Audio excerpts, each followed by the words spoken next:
হাই everyone, ওলালোঁ এফালে এটা বিশেষ কামত আৰু লগতে এয়া আমাৰ মেকুৰীজনী। তো আমি সকলো ওলালোঁ, মায়ে গেট বন্ধ কৰিছে আৰু এয়া গৈ আছোঁ আৰু ভাইটিয়ে দৰ্জাখন খুলি দিছে একদম মই ৰাণী নমাৰ দৰে।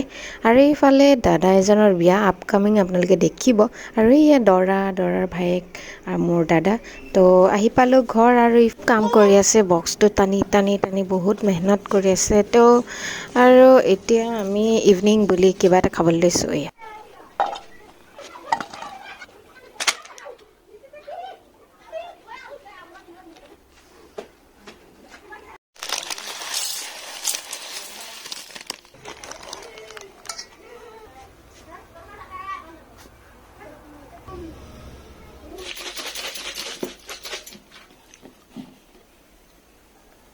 থেংকছ ফৰ ৱাচিং। লগ পাইছোঁ আন এটা নতুন মিনি ব্লগৰ সৈতে। বাই।